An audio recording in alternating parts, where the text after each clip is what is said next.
Oh, hello, hello. You see, today I have my glasses on. I can't find my regular glasses, so I got my sunglasses on. That's prescription.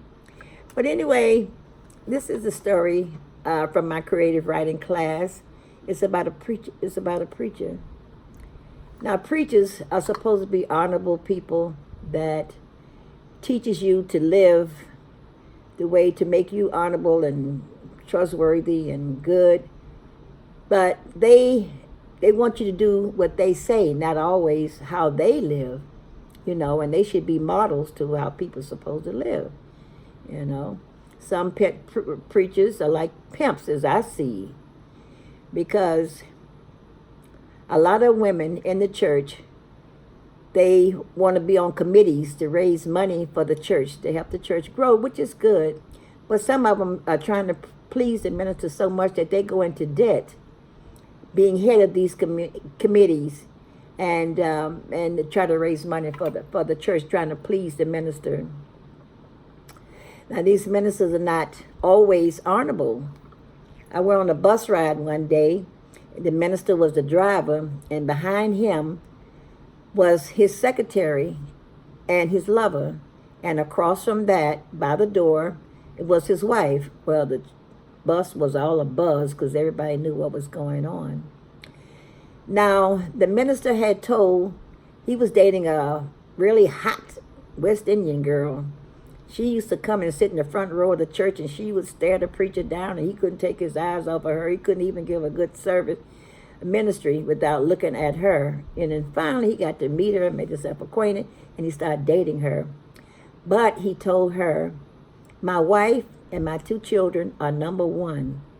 Nothing gonna take.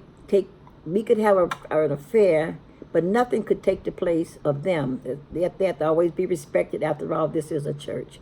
So she agreed to it until one day she got pregnant. And when she got pregnant, she told the minister, listen, I know what we agreed to, but things are different now. I'm pregnant, I'm going to have your baby, so I want you to divorce your wife and marry me.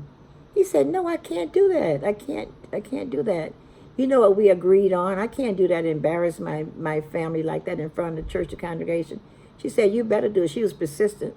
If you don't, I'm going to tell them everything about us. I have all the receipts where we used to go to the hotels, go on vacation, the money that you gave me, all the jewels and clothes, the car you bought me. I have everything, and I will tell the congregation if you don't do what I say.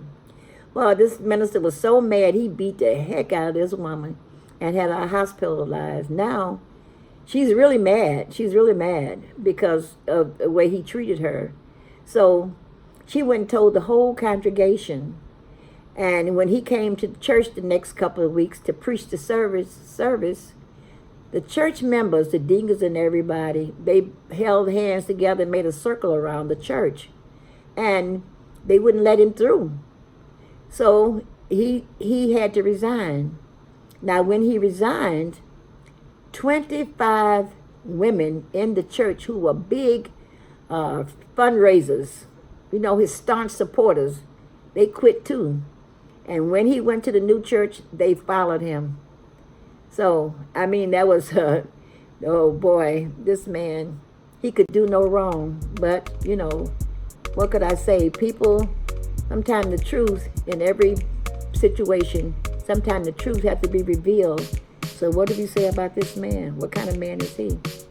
He wasn't being truthful, but it seemed like the people didn't care. They were just in love with their minister, my minister. What could I say? That's my story for the day. It wasn't a nice story, but I felt like expressing it to say how some people are. Now, all ministers are not like that, but there's 2 sides to the coin. Thank you.